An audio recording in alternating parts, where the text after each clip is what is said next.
नमस्कार मित्रों, आपका आपके चैनल भक्ति कथा इतिहास में एक बार फिर से बहुत बहुत स्वागत है।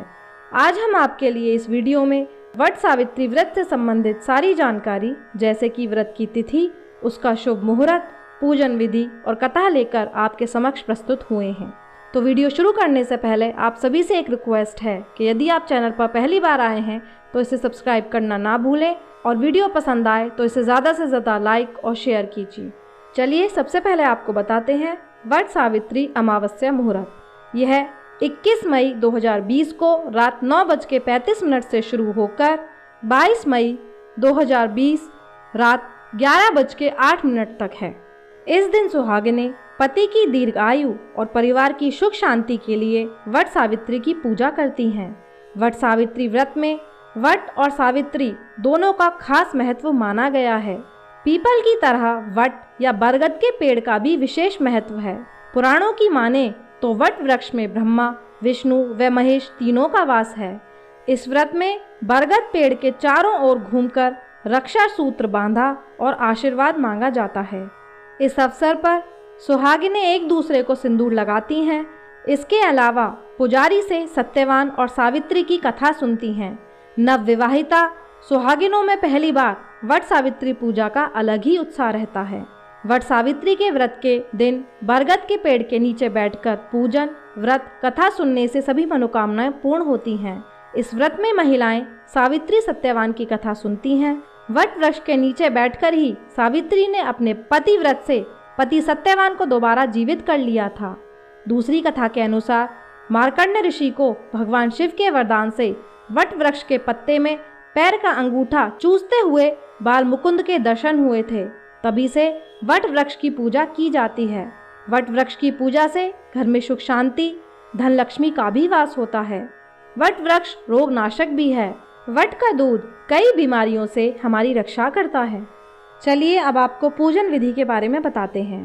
व्रती को चतुर्दशी के दिन से तामसी भोजन का परित्याग कर देना चाहिए। साथ ही खान पान में लहसुन और प्याज का इस्तेमाल नहीं करना चाहिए। इसके अगले दिन ब्रह्म मुहूर्त में उठकर घर की साफ सफाई करें। इसके बाद गंगाजल युक्त पानी से स्नान ध्यान करें और सर्वप्रथम व्रत संकल्प लें। फिर पवित्र वस्त्र पहनें और 16 श्रृंगार करें। जब आप परिधान और श्रृंगार का वर्णन कर लें, इसके बाद सबसे पहले सूर्य देव को जल का अर्घ्य दें। वट सावित्री और वट पूर्णिमा की पूजा वट वृक्ष के नीचे होती है। एक बांस की टोकरी में 7 तरह के अनाज रखे जाते हैं, जिसे कपड़े के 2 टुकड़ों से ढक दिया जाता है। एक दूसरे बांस की टोकरी में देवी सावित्री की प्रतिमा रखी जाती है।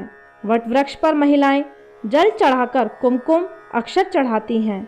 फिर सूत के धागे से वट वृक्ष को बांधकर उसके साथ चक्कर लगाए जाते हैं।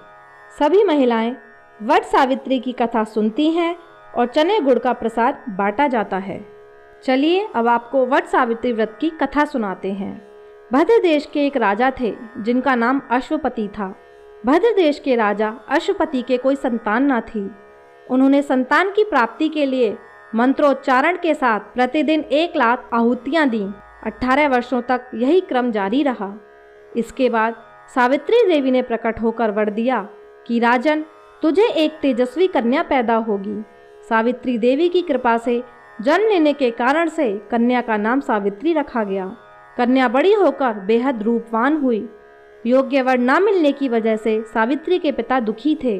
उन्होंने कन्या को स्वयं वर तलाशने भेजा। सावित्री तपोवन में भटकने लगी। वहाँ साल देश के राजा घुमतसेन रहते थे, क्योंकि उनका राज्य किसी ने छीन लिया था। उनके पुत्र सत्यवान को देखकर सावित्री ने पति के रूप में उनका वरण किया। ऋषिराज नारद को जब यह बात पता चली तो वह राजा अश्वपति के पास पहुँचे और कहा कि हे राजन, यह क्या कर रहे हैं आप? सत्यवान गुणवान है, धर्मात्मा है और बलवान भी हैं, पर उसकी आयु बहुत छोटी है। वह अल्प आयु है। 1 वर्ष के बाद ही उसकी मृत्यु हो जाएगी। ऋषिराज नारद की बात सुनकर राजा अश्वपति घोर चिंता में डूब गए। सावित्री ने उनसे कारण पूछा तो राजा ने कहा, पुत्री, तुमने जिस राजकुमार को अपने वर के रूप में चुना है वह अल्पायु है। तुम्हें किसी और को अपना जीवन साथी बनाना चाहिए।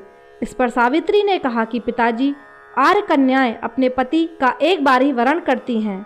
राजा एक बार ही आज्ञा देता है और पंडित एक बार ही प्रतिज्ञा करते हैं और कन्यादान भी एक बार ही किया जाता है। सावित्री हट करने लगी और बोली, मैं सत्यवान से ही विवाह करूंगी। राजा अश्वपति ने सावित्री का विवाह सत्यवान से करा दिया। सावित्री अपने ससुराल पहुंचते ही सास ससुर की सेवा करने लगी। समय बीतता चला गया। नारद मुनि ने सावित्री को पहले ही सत्यवान की मृत्यु के दिन के बारे में बता दिया था। वह दिन जैसे जैसे करीब आने लगा, सावित्री अधीर होने लगी। उन्होंने 3 दिन पहले ही उपवास शुरू कर दिया। नारद मुनि द्वारा कथा निश्चित तिथि पर पितरों का पूजन किया। हर दिन की तरह सत्यवान उस दिन भी लकड़ी काटने जंगल चले गए। साथ में सावित्री भी गईं। जंगल में पहुंचकर सत्यवान लकड़ी काटने के लिए एक पेड़ पर चढ़ गए। तभी उसके सिर में तेज दर्द होने लगा। दर्द से व्याकुल सत्यवान पेड़ से नीचे उतर गए। सावित्री अपना भविष्य समझ गईं। सत्यवान के सिर को गोद में रखकर सावित्री सत्यवान का सिर सहलाने लगी। तभी वहां यमराज आते दिखे। यमराज अपने साथ सत्यवान को ले जाने लगे। सावित्री भी उनके पीछे पीछे चल पड़ी। यमराज ने सावित्री को समझाने की कोशिश की, यही विधि का विधान है, लेकिन सावित्री नहीं मानी।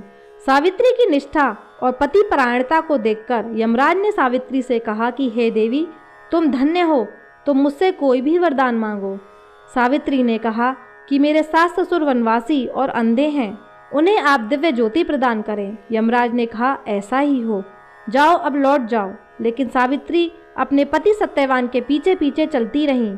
यमराज ने कहा, देवी तुम वापस जाओ। सावित्री ने कहा, भगवान मुझे अपने पतिदेव के पीछे पीछे चलने में कोई परेशानी नहीं है, पति के पीछे चलना मेरा कर्तव्य है। यह सुनकर उन्होंने फिर से उसे एक और वर मांगने के लिए कहा। सावित्री बोली, हमारे ससुर का राज्य छिन गया है, उसे पुनः वापस दिला दो। यमराज ने सावित्री को यह वरदान भी दे दिया और कहा, अब तुम लौट जाओ। लेकिन सावित्री पीछे पीछे चलती रही। यमराज ने सावित्री को तीसरा वरदान मांगने को कहा। इस पर सावित्री ने 100 संतानों और सौभाग्य का वरदान मांगा। यमराज ने इसका वरदान भी सावित्री को दे दिया। सावित्री ने यमराज से कहा कि प्रभु, मैं एक पतिव्रता पत्नी हूँ और आपने मुझे पुत्रवती होने का आशीर्वाद दिया है। यह सुनकर यमराज को सत्यवान के प्राण छोड़ने पड़े। यमराज अंतर्ध्यान हो गए और सावित्री उसी वट वृक्ष के पास गई जहाँ उसके पति का मृत शरीर पड़ा था। सत्यवान जीवंत हो गया और दोनों खुशी खुशी अपने राज्य की ओर चल पड़े। दोनों जब घर पहुँचे तो देखा कि माता पिता को दिव्य ज्योति प्राप्त हो गई। इस प्रकार सावित्री सत्यवान चिरकाल तक राज्य सुख भोगते रहे। अतः पतिव्रता सावित्री के अनुरूप ही प्रथम अपने सास ससुर का उचित पूजन करने के साथ ही अन्य विधियों को प्रारंभ करें। वट सावित्री व्रत करने और इस कथा को सुनने से उपवासक के वैवाहिक जीवन या जीवन साथी की आयु पर किसी प्रकार का कोई संकट आया भी हो तो वे भी टल जाता है। तो ये थी वट सावित्री व्रत कथा, पूजा विधि, इस वर्ष का शुभ मुहूर्त। आशा है हमारा यह वीडियो आपके लिए उपयोगी रहा होगा। हम समय समय पर इसी प्रकार के धार्मिक वीडियो लेकर आते हैं और आते रहेंगे। तो इसी प्रकार की धार्मिक जानकारियाँ प्राप्त करने के लिए अपने इस चैनल भक्ति कथा इतिहास से जुड़े रहिए। आपका धन्यवाद।